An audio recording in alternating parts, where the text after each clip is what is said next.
El Senado de la República elevó a rango constitucional la Ley 3 de 3. ¿Esto qué impide? Bueno, impide a los agresores sexuales, a los deudores alimentarios o a los culpables de violencia de género competir por cargos de elección popular o participar en el servicio público. Pero para poder saber el cómo, porque ya sabemos el qué, cómo se va a aplicar, esta noche me acompaña Rogelio Rodríguez Garduño. Él es doctor en Derecho Constitucional. Quédese con nosotros esta noche, les aseguro que el programa va a estar muy, muy bueno y muy interesante. Esto es Frente a Frente, periodismo con responsabilidad. Comenzamos.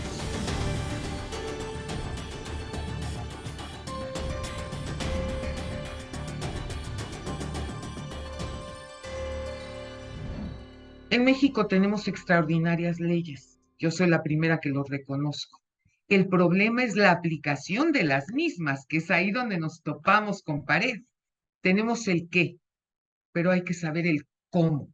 Y esa es mi pregunta con la que abro esta entrevista esta noche. Bueno, Lolita de la Vega, primero que nada saludarte y saludar al auditorio con enorme gusto y por supuesto que abordar este tema que es, yo diría, un parteaguas, es un tema que será histórico, porque, o que es histórico ya, porque se inserta esta llamada ley de tres de tres, perdón, se inserta en la Constitución. Creo que es algo que hay que esclarecer, aunque sea sabido, no sobra esclarecer. Es una reforma que se hace al artículo 38 de la Constitución Política de los Estados Unidos Mexicanos, en el cual este artículo se refiere a la suspensión de los derechos y prerrogativas de los ciudadanos. Sí. Y esto es así, entonces, que como ciudadanos, por ejemplo, tenemos derecho a ser votados y tenemos derecho a acceder a los cargos públicos, por ejemplo. Y esta disposición constitucional que establece puntualmente que se suspenderán los derechos por tener una sentencia firme, en esto quiero ser puntual, sentencia firme, no basta una carpeta de investigación, una vinculación a proceso, sino que haya una sentencia firme por un delito además intencional, esto es doloso, que sea contra la vida, que sea contra la integridad corporal, contra la libertad, contra la seguridad sexual y el desarrollo psicosexual, violencia familiar, por supuesto, violencia familiar equiparada y contra la intimidad sexual de las personas. Este punto que estás tocando, doctor, me parece muy importante aclararlo. Hay muchas mujeres que no saben que un marido, aunque estén legalmente casadas, no las puede violar si ellas no quieren tener relaciones sexuales. Es decir, no es obligatorio que se tome a una mujer como un recipiente cuando ellas no desean tener intimidad con el marido. Absolutamente es así. La violación o la violación equiparada o la violación a la intimidad sexual significa la ausencia de voluntad y no distingue si se está en una relación matrimonial o de concubinato o cualquiera otra.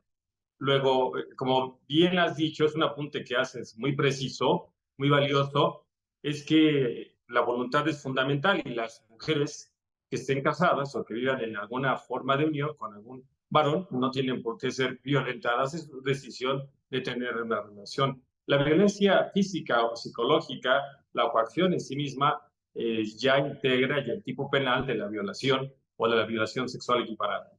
Hay muchos hombres también que utilizan el sexo justamente, doctor, para decirle a su esposa, a su compañera, si no tienes relaciones íntimas conmigo, pues entonces olvídate de que te dé dinero para el gasto, olvídate de que te dé dinero para los hijos, olvídate que te dé dinero.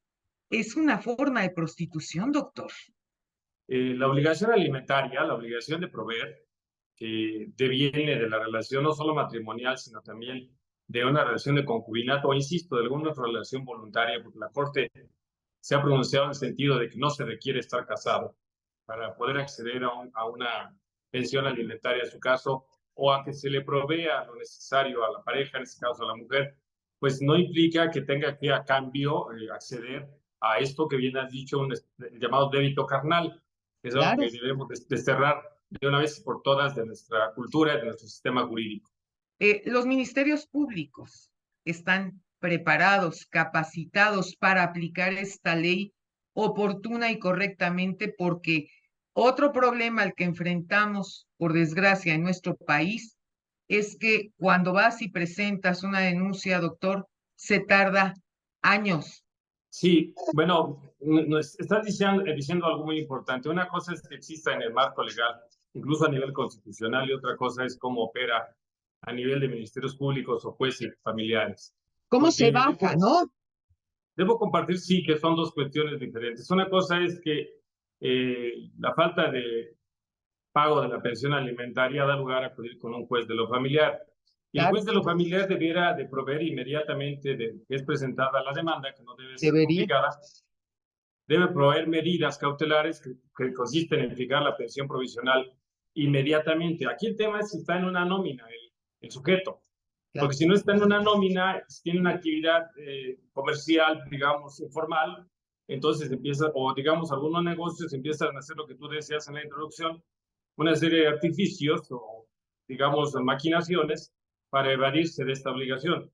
Déjame compartirte Por un eso es dato. importante aconsejarle a todas nuestras amigas que nos están viendo y escuchando, si tienen ustedes oportunidad, fíjense bien, si su compañero, su marido, tiene un negocio personal particular y hay oportunidad, búsquense las cuentas de banco, búsquense la forma de probar sus ingresos para que esto lo puedan llevar ante el juez, que es una prueba, ¿no? De demostrar realmente cuáles son los ingresos que tiene para que les puedan dar una pensión alimenticia a usted y a sus hijos que sea justa, que sea correcta.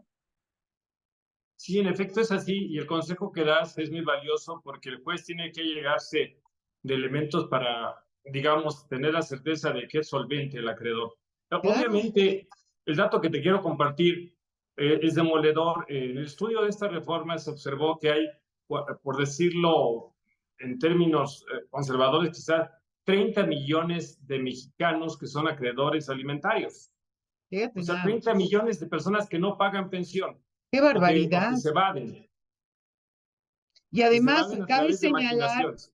cabe señalar que no nada más estamos hablando de personas de ingresos bajos, de ingresos económicos bajos, no. Yo he conocido personajes, ¿no? De muy alto nivel económico que se hacen como que la Virgen les habla, ¿eh? Y que tampoco asumen su responsabilidad de padres de familia.